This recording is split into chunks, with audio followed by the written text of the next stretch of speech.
Legal, é. E o que você acha da escola como instituição hoje em dia? Por exemplo, eu não gostava de estudar. Eu não gostei do meu período na escola. Não foi um período muito agradável pra mim. E muito pelo que você falou. Porque eu não queria estar ali. Tipo, eu sentia que eu era forçado a aprender algo que eu não estava interessado. Então, aquilo me dá um sentimento muito ruim de ser forçado a fazer algo que eu travo, eu não consigo fazer. Então eu tive uma experiência frustrante durante a escola e eu acho que isso é muito atribuído pelo formato da escola em si mesmo, né? A gente tá meio ultrapassado. Como que você enxerga isso? Você enxerga algum jeito da gente melhorar? Tem muitos, né? Aí eu acho que são vários os problemas, né? Eu penso que, em primeiro lugar, de fato, a educação ela não pode trabalhar só com aquilo que previamente interessa ao aluno. Por quê? Porque o aluno tem que, de certa forma, descobrir interesses no processo. Interesses que ele não poderia ter, porque ele não tinha condição. Mas a escola mostra, olha, isso aqui que você ainda não sabe que é legal, veja como é legal. Então, nesse sentido, há um processo de descoberta que a escola tem que patrocinar. Ponto número 2. Um dos papéis da escola, na minha opinião, é permitir uma descoberta de si, né? Em outras palavras, multiplicar experiências e dar ao aluno a chance de perceber que ele é ruim nisso, ruim nisso, ruim nisso, ruim nisso, odeia isso, mas tem um negócio que faz ele vibrar muito, que é isso aqui. Então, bom, agora você descobriu qual é a tua praia. Aliás, essa expressão dos jovens, ela é maravilhosa, né? Essa não é a minha praia. Isso tem um significado, porque isso aí desde os gregos, né? É a essência, é a natureza, é o daimon interior dos estoicos. Cada um chama isso de um jeito. E aqui hoje a gente chama de minha praia. Essa não é a minha praia, né? Então, nem sempre o aluno sai da escola sabendo qual é a praia dele. Haja visto o número de tentativas de vestibular, que o cara começa uma faculdade, começa outra, sabe? Porque a escola ela foi omissa nessa tarefa. Terceiro ponto, há uma resistência às mudanças, e se você parar para pensar, o currículo escolar, ele é uma escolha. Quer dizer, eu te dou um exemplo.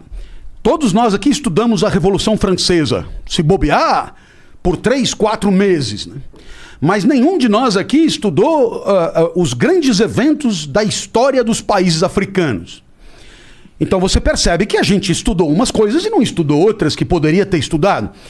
Ora, então houve uma escolha. Essa escolha foi realizada por alguém. Esse alguém fez escolhas como todo mundo faz escolhas segundo os seus interesses. Então o currículo é uma coisa política, né? É uma manifestação de poder. Alguém ali está exercendo um poder. E eu penso que isso deveria ficar mais claro para que o aluno tivesse pelo menos a oportunidade de levantar a mão e dizer, justifique o nosso programa. Justifique. Por que nós vamos estudar isso e não aquilo, né?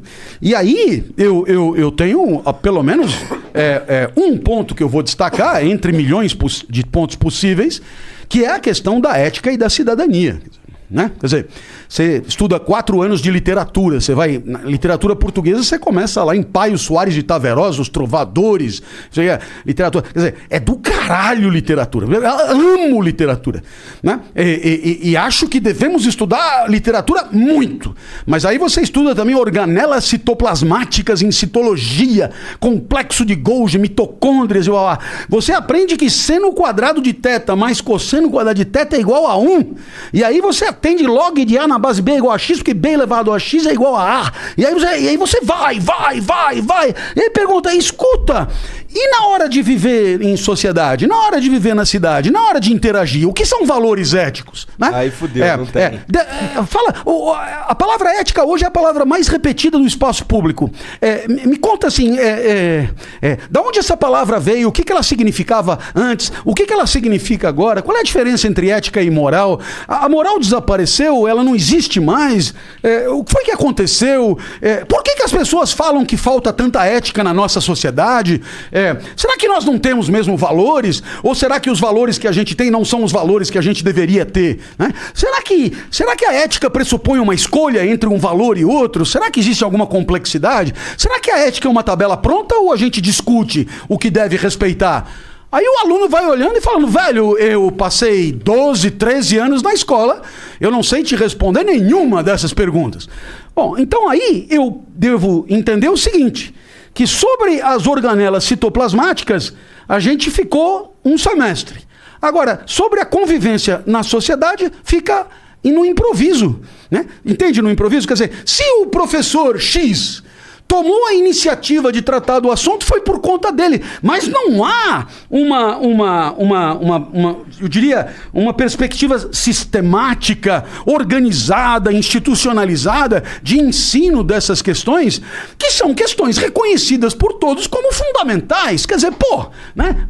Porque o brasileiro é assim mesmo e tal, e ninguém olha. Bom, peraí, costuma-se dizer, né? Sempre responsabilizando a história, né, pela nossa situação, né? Não, porque quando os portugueses que vieram, eles eram presidiários e tal, e é por isso que a corrupção existe até hoje. Porra, mas não deu tempo ainda, velho, né? Já morreram os portugueses, os filhos, os netos, os bisnetos, não deu tempo de montar uma escola para formar gente honesta para dirigir o país, né? Entende? Quer dizer, isso parece que tira uma responsabilidade imensa que é a nossa, de formar a nossa classe dirigente, de formar uma cidadania lúcida, de formar, enfim... seres pensantes, cara, né? Só tem aqui na nossa sociedade, só tem a gente, velho. A impressão que dá é que todo mundo, o brasileiro é isso, o brasileiro é aquilo, o povo é isso, o povo é aquilo. Mas, velho, como é que você terceiriza se você é parte, né?